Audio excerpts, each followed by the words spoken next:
بسم اللہ الرحمن الرحیم وبہ نستعین وہو خیر معین۔ آج گفتگو ہے مبتدعہ میں۔ مبتدع وہ خاتون ہے کہ جس کا پہلی مرتبہ خون آ رہا ہے اور اس کو پتہ نہیں چل رہا کہ حیض کون سا ہے اور کون سا حیض نہیں ہے، اس لیے کہ 10 دن سے زیادہ خون آیا ہے اور وہ خون اس میں برابر کی علامتیں ہیں، یعنی ایک جیسا خون ہے، یا حیض کی مکمل سب میں علامتیں ہیں یا حیض کی مکمل سب میں علامتیں نہیں ہیں، 10 دن سے زیادہ خون آیا ہے۔ تو اب خون کی صفات ایک جیسی ہیں اور خون کے حیض کی علامتیں سب میں موجود ہیں، تو اس وقت 10 دن سے زیادہ خون آنے میں کون سا خون حیض مقرر کرے گی؟ کیونکہ خون حیض یا 3 دن سے کم نہیں ہونا چاہیے، 10 دن سے زیادہ نہیں ہونا چاہیے۔ اب وہ 10 دن سے زیادہ آ گیا تو اس وقت وہ اپنے رشتہ دار کی عورتوں کی طرف ملاحظہ کرے گی۔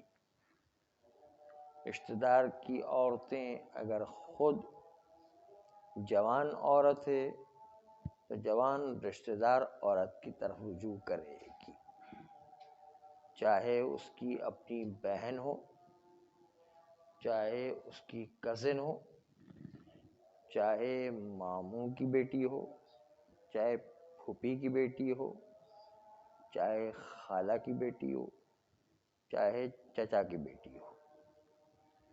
وہ جو اپنے ہم عمر لڑکیاں ہوتی ہیں ان کے حساب سے اس کی طرف رجوع کرے گی اور یہ بھی دیکھے گی کہ اپنا مزاج اور اس لڑکی کا مزاج ایک ہو، یعنی اس کا خون بھی گرم ہے تو اس کا خون بھی گرم ہو، اس لیے کہ سادات کرام یا کچھ غیر سادات کا بھی خون گرم ہوا کرتا ہے، اس لیے وہ سادات کرام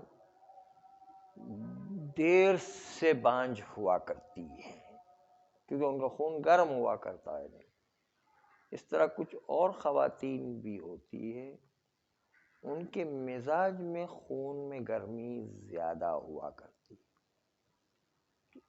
تو کسی عورت کے خون میں گرمی زیادہ ہے، کسی عورت کے خون میں ٹھنڈک زیادہ ہے، تو اپنے مزاج کے مطابق جو جوان لڑکی ہے اس سے رجوع کرے گی اور اپنے مزاج کے مطابق آ جانے کے بعد اس کی عادت کو دیکھے گی کہ اس کی کیا عادت ہے،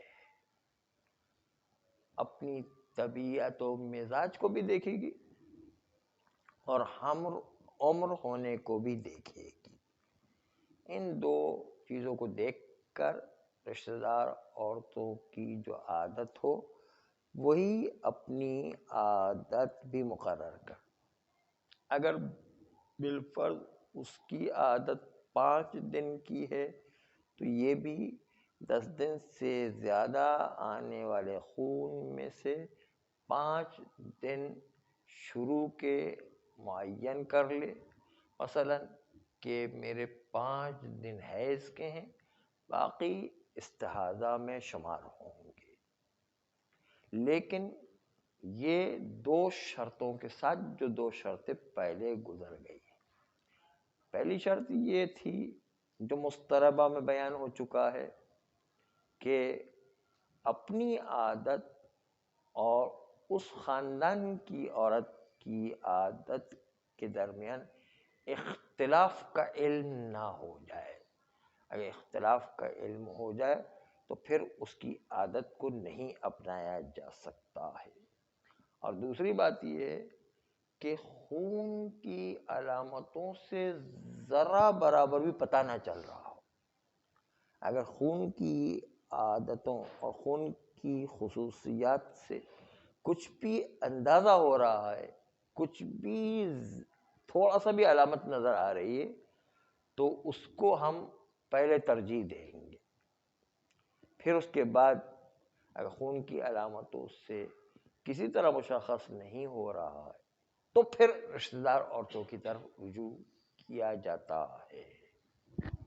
بس اس لیے رشتہ دار عورتوں کی طرف رجوع کرنے میں دو شرط تھی. ایک تو عادت میں اختلاف کا علم نہ ہو، دوسرا خون کی کوالٹی سے کسی طرح مشخص نہ ہو کہ خون حیض والا ہونے کا امکان ہے.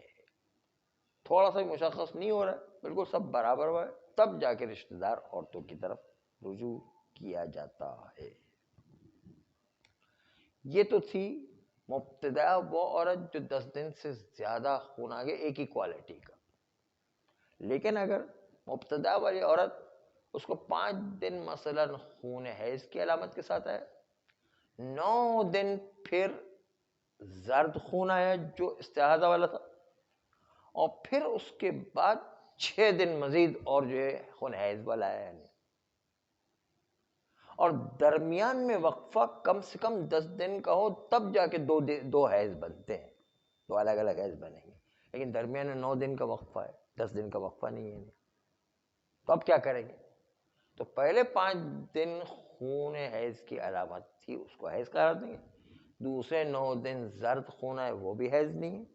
اور چونکہ 9 دن کا فاصلہ 10 دن کا فاصلہ نہیں ہے، اس لیے دوسرا والا بھی خون حیض نہیں ہوگا، حالانکہ اس میں حیض کی علامتیں موجود ہے، لیکن پھر بھی اس کو زرد ہونے کے ساتھ ساتھ کالا خون بھی آیا ہے، پھر بھی اس کو ہم استحاضہ کے حکم میں قرار دیں گے. صرف پہلے 5 دن جو خون آیا ہے وہ حیض رہے گا، باقی خون جو ہے وہ سب کا سب استحاضہ شمار ہوگا. صلی اللہ علی سیدنا محمد.